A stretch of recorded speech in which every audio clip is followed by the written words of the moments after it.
अस्सलाम वालेकुम guys, this is Ujala Liyaqat and welcome back to my channel medicos की दुनिया। सो लास्ट टाइम मैंने अपनी वीडियो जो बनाई थी उसमें मैंने आपको एम्ब्रियोलॉजी का बताया था कि एम्ब्रियोलॉजी में हमें क्या करना है, कितना सिलेबस करना है, कौन कौन से टॉपिक्स करने हैं। और बेसिकली मैं सबसे पहले एक बात जो क्लियर करना चाहूँगी वो ये है कि मैं जो आप लोगों को टॉपिक्स कहूँगी कि ये इतना इम्पॉर्टेंट है, ये इतना इम्पॉर्टेंट है, वो सिर्फ आज के फॉर एग्जाम्पल फर्स्ट ईयर के लिए नहीं है, वो नेक्स्ट टाइम के लिए भी कि आपके एग्ज़ाम्स के लिहाज से वो कितना इम्पोर्टेंट है और कितना इम्पोर्टेंट नहीं है। सो एमडीयू में मैंने आपको बता दिया था कि इसमें ये चीज़ करनी है, ये चीज़ करनी है, ऐसे करना है सब कुछ।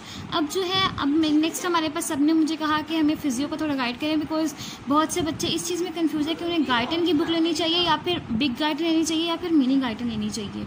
तो उस सिलसिले में फिर मैंने सोचा कि मैं पहले आपको फिजियोलॉजी का जो थोड़े गाइडेंस कर दूं कि फिजियोलॉजी में बेसिकली हमें करना क्या है। तो जब अगर हम फिजियो की बात करते हैं तो फिजियो में बेसिकली जो स्टैंडर्ड हमारे पास बुक्स हैं वो हमारे पास एक तो आ जाती है गाइटन, और जो दूसरी है वो हमारे पास आ जाती है फिरदौस। अब जो गाइटन है ना, ये होती है बिग गाइटन भी होती है और मिनी गाइटन भी होती है। अब जिन बच्चों ने बिग गाइटन ले ली है, ठीक है, तो उन्हें सिर्फ ये चाहिए कि वो एक फिरदौस की बुक ले लें, बिकॉज फिरदौस की बुक जो है ये हर बच्चे के पास होनी चाहिए, और ये शॉर्ट बुक के कोई इतनी महंगी भी नहीं है, कोई ऐसा सीन भी नहीं है।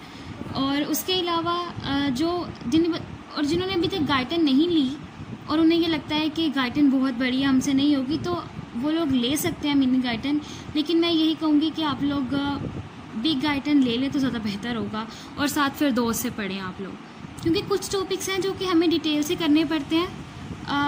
बेसिकली मैंने खुद तो मिनी गाइटन नहीं पढ़ी, लेकिन मेरी फेलोज़ ने पढ़ी है, तो उन्होंने भी सारी गाइटन यहाँ से नहीं की। कुछ टॉपिक्स होते हैं जो बंदा वहाँ से मुश्किल लगता है तो यहाँ से कॉन्सेप्ट, क्योंकि यहाँ पे उसको कॉन्साइज करके छोटा लिखा होगा, थोड़ा यहाँ पे थोड़ा डिटेल में लिखा होगा, तो मेरा ख्याल है कॉन्सेप्ट थोड़ा ज़्यादा जल्दी कवर हो जाता है। सो अगर हम अपनी बात मुकम्मल कर लूँ, वो ये कि आप लोग मेरे मुताबिक बिग गाइटन ले लो और साथ फिरदौस ले लो, this is enough, even more than enough, ठीक है। तो बिकॉज इसमें हमने सबसे पहले जो टॉपिक हमारे पास अपने स्टडी करने होते हैं वो होते हैं सेल फिजियोलॉजी, ठीक है। अब सेल फिजियोलॉजी में हम लोग ये डिस्कस करेंगे कि सबसे पहले कि एक सेल जो है उसकी ऑर्गेनाइजेशन क्या है, उसकी सेल मेम्ब्रेन किस चीज़ से मिलकर बनी है, उसकी सेल मेम्ब्रेन के सारे स्ट्रक्चर्स डिस्कस करेंगे। उसके अलावा उसकी ट्रांसपोर्ट कैसे होती है, एंडोसाइटोसिस, एक्सोसाइटोसिस, सब कुछ डिस्कस करेंगे। उसके बाद हम लोग ये भी करेंगे कि जो सेल है उसकी जो मेम्ब्रेन है, जिसे हम सेल मेम्ब्रेन कहते हैं, सेल मेम्ब्रेन जो है ये कैसे फंक्शन करती है। इसमें जो हम पढ़ेंगे वो हमने पढ़ा था सोडियम पोटाशियम पंप, ये कैसे काम करता है, हम ये सब चीज़ें इसमें पढ़ेंगे, ठीक हो गया।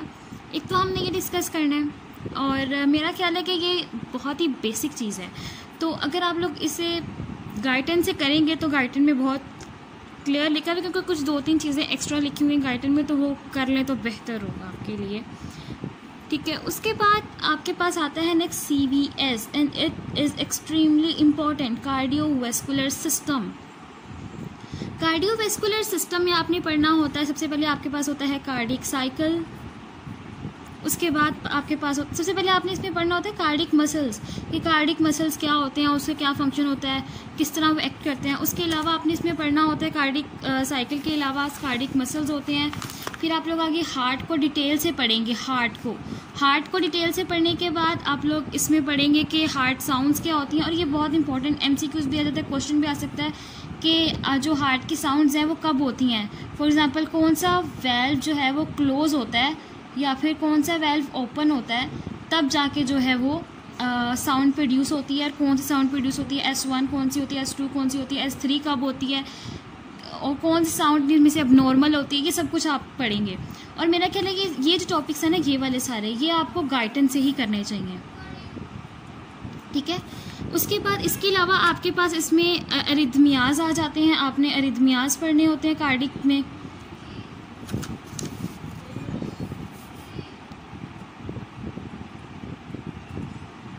आपने अरिथमियाज करने होते हैं कार्डिक में, और अरिथमियाज जो होते हैं, मेरा ख्याल है ये जो है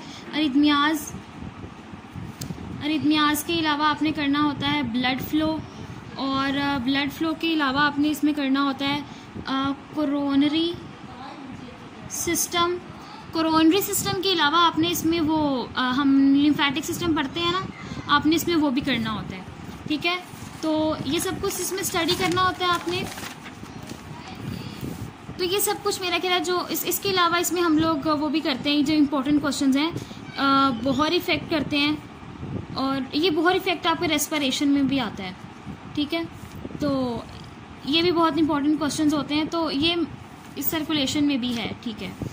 उसके बाद एक होता है हेल्डन्स इफेक्ट, ठीक है, ये भी आपके रेस्पिरेशन में भी हम पढ़ेंगे, तो ये भी बहुत इंपॉर्टेंट है। कहने का मतलब ये है कि जो बाकी चीज़ें सारी हैं ये आप लोग जो है फिरदौस से कर लें। उसके बाद अगला जो आपका टॉपिक आता है वो है आपका एंडोक्राइन। एंडोक्राइन जो है ये प्योरली आपके पास, इसमें ज़्यादातर वाइवास पूछते हैं, ठीक है। तो ये आप प्योरली जो है फिरदौस से एक दफ़ा इसको स्टडी कर लें, एंजाइम्स के नाम याद कर लें, और उसके जो जो फेमस एंजाइम्स हैं, आई मीन टू से जो कॉमन एंजाइम्स हैं, उनके फंक्शंस और सब कुछ थोड़ा बहुत याद कर लें। उसके अलावा जो है आपके पास आता है रीनल जो है वो इतना उसे करने की ज़रूरत नहीं है, अगर आप उसे एक दफ़ा फिरदौस से स्टडी दे दें और आप पास पेपर्स कर लें तो आपका इजीली पेपर कवर हो जाता है। मैं दोबारा एक बात बता दूं कि मेरे ये कहने का मकसद ये बिल्कुल भी नहीं है कि आप लोगों ने जो है वो गाइडेंस से नहीं पढ़ना। जो बच्चा गाइडेंस से पढ़ना चाहता है वो वेल एंड गुड है, बिकॉज उसके पास नॉलेज आएगा। लेकिन अगर आप स्टेप अप और फिरदौस कर लें तो ये बेस्ट होगा। और इसकी जो है ना डायग्राम्स ये भी इम्पॉर्टेंट है, ठीक है। ये डायग्राम्स भी आपने देख लेनी है। जैसे जैसे मैं लेक्चर दूंगी ना इसके, तो मैं आपको एक डायग्राम्स का लेक्चर दे दूंगी कि कौन कौन सी डायग्राम्स आपको आनी चाहिए। और जैसे जक्स्टामेडुलरी जो है ना, जक्स्टामेडुलरी इसकी आई भी हुई है, अपरेटस, इसकी डायग्राम पेपर में आई भी हुई है। तो उसके अलावा आपने क्या इसमें करना है, आपके पास होती है रेस्पिरेशन। रेस्पिरेशन में आपने क्या करना होता है, रेस्पिरेशन में जो है एमसीक्यूज आते होते हैं कि आपने स्पेसेस करनी है, पल्मोनरी स्पेसेस, पल्मोनरी वॉल्यूम्स करनी है और पल्मोनरी कैपेसिटीज़ करनी है, ठीक है। पल्मोनरी वॉल्यूम करना है, पल्मोनरी कैपेसिटीज़ करनी है, और ये बहुत ही ज़्यादा इंपॉर्टेंट क्वेश्चन है। इवन ये हमारे वाइवा में भी पूछा गया था, हमारे एमसीक्यूज में भी पूछा गया था, हमारी जो वाइवा का जो प्रैक्टिकल था उसमें भी ये आया था। ये जो कैपेसिटी और वॉल्यूम है ये एक्सट्रीमली एक्सट्रीमली एक्सट्रीमली इंपॉर्टेंट है, ठीक है। इसको जितने स्टार्स दे सकते हैं ऐसे दे दें, ठीक है। उसके अलावा आपने इसमें करना होता है, उसमें जैसे एक और क्वेश्चन इसमें इंपॉर्टेंट है वो है डेड स्पेस।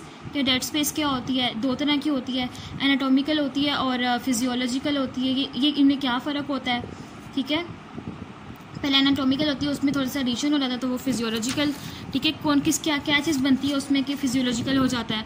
उसके अलावा जो अब जो है वो एक थोड़ा सा इम्पॉर्टेंट क्वेश्चन है वो है आपके पास, अब जो आपके पास चीज़ मैं डिस्कस करने लगी हूँ वो है blood, and you have to do blood from गाइडन। और सारे का सारा मैं लिख रही हूँ यहाँ पे, सारे का सारा, लेकिन इसका जो लास्ट चैप्टर है वो तो आपने पूरे का पूरा ही करना है, ठीक है। उसमें से आपके पास जो सीडी सिस्टम है वो सारा आपसे पूछ सकते हैं, इम्यूनिटी आपको डिटेल में पूछ सकते हैं। इवन इम्यूनिटी जो है वाइवा में भी पूछ लेते होते हैं कि बताओ भी इम्यूनिटी पूरी एक्सप्लेन करो। सो आपको अच्छी तरह आनी चाहिए। उसके अलावा एक और है कि आपको डिजीज़, आपको हर चीज़ की डिज़ीज़ आनी चाहिए। कुछ नहीं पता कब आपसे क्या पूछ लें। जैसे इसमें आपके पास एक डिज़ीज़ होती है क्रिसमस डिज़ीज़, ये एमसीक्यूज़ में बहुत पूछी जाती है, और ये डिज़ीज़ तो आपके सिलेबस में स्पेशल मेंशन है। हीमोफीलिया भी आपके सिलेबस में मेंशन है। तो ये चीज़ें जो मेंशन होती हैं उनको अच्छी तरह करना होता है। इसका मतलब ये होता है कि डिजीज़ तो आपको रट्टी होनी चाहिए फिंगर टिप्स पे। अब जो है वो है फिजियो और एनाटमी की जान, यानी CNS, नर्वस सिस्टम। ये लास्ट चीज़ जो हमने डिस्कस करनी है वो है नर्वस सिस्टम। आई थिंक मैंने सब कुछ बता दिया। ये लास्ट में नर्वस सिस्टम का ये सीन है। देखिए नर्वस सिस्टम जो है आपके एनाटमी में भी है, आपकी फिजियो में भी है, तो इसलिए बेहतर है कि आप लोग इसे एक दफ़ा ही करें। नर्वस सिस्टम के लिए आपको बुक लेनी पड़ेगी फैब्रिक, ठीक है, एक, और एक लेनी पड़ेगी स्नेल्स। जो बंदा स्नेल्स कर लेता है ना उसे सिर्फ 3-4 टॉपिक्स होते हैं जो कि फैब्रिक से करने पड़ते हैं, लेकिन मेरे मुताबिक आपको एनाटॉमी के लिए स्नेल्स तो पढ़नी पड़ेगी। तो आप लोग पहले स्नेल्स करो, स्नेल्स से अपने कॉन्सेप्ट्स क्लियर करो। मैं भी आप लोगों को लेक्चर्स दूंगी, तो उसके बाद हम लोग मैं खुद फैब्रिक के जो टॉपिक्स हैं फैब्रिक को भी और स्नेल्स को मिक्स करके आपको दे दूंगी, ताकि आपकी फिजियो भी एक दफ़ा ही कवर हो जाए और जो है वो आपकी एनाटॉमी भी कवर हो जाए। हमें ये नहीं करना पड़े कि हमें पहले फिजियो के लिए न्यूरो के टॉपिक्स बनाने पड़े, फिर हम लोग मतलब चलिए बना टॉपिक छोड़ें। आप ये करें कि आप फॉर एग्जांपल अब आप याद करें, पहले आप लोग बैठ के फिजियो को सारे याद करेंगे, फिर आप एनाटॉमी नो आप करें, आप शुरू करें अपना टॉपिक, ठीक है, मैंने ये करना है, ये करना है, आप कर रहे हैं, जो टॉपिक एक्स्ट्रा है वो आप खोलें फैब्रिक और साथ ही कर लें, तो आई थिंक ये बेहतर होगा। आपका टाइम भी बच जाएगा और आपके काम भी इफ़ेक्टिव हो जाएगा। और या डू सब्सक्राइब माई चैनल, अभी तक के लिए इतना ही, और मेरे ख्याल है ये बहुत ज़्यादा है बल्कि। तो डू सब्सक्राइब माई चैनल और मुझे इंस्टाग्राम पे फॉलो भी कर लीजिएगा। किसी को कोई क्वेश्चन हो तो वो मुझसे पूछ सकता है, कमेंट में भी पूछ सकता है, ठीक है। उसके अलावा इसको ज़्यादा से ज़्यादा शेयर करें। बाकी 1-2 इश्यूज़ हैं, ठीक है, वो ये है कि एक तो मुझे आवाज़ का थोड़ा सा इशू आ रहा है सब बच्चों को कि आवाज़, लेकिन वो बेसिकली आजकल आपको पता है कि लॉकडाउन का सिस्टम है और वो मैं अपने माइक ले नहीं पा रही, तो इंशाल्लाह मैं उम्मीद करती हूँ कि नेक्स्ट वीडियो तक मैं माइक ले लूँगी और ये मसला भी सॉल्व हो जाएगा। तो तब तक के लिए प्लीज़ ऐसे ही गुजारा करें और मुझे दें इजाज़त और दुआओं में याद रखिएगा। अल्लाह हाफ़िज़।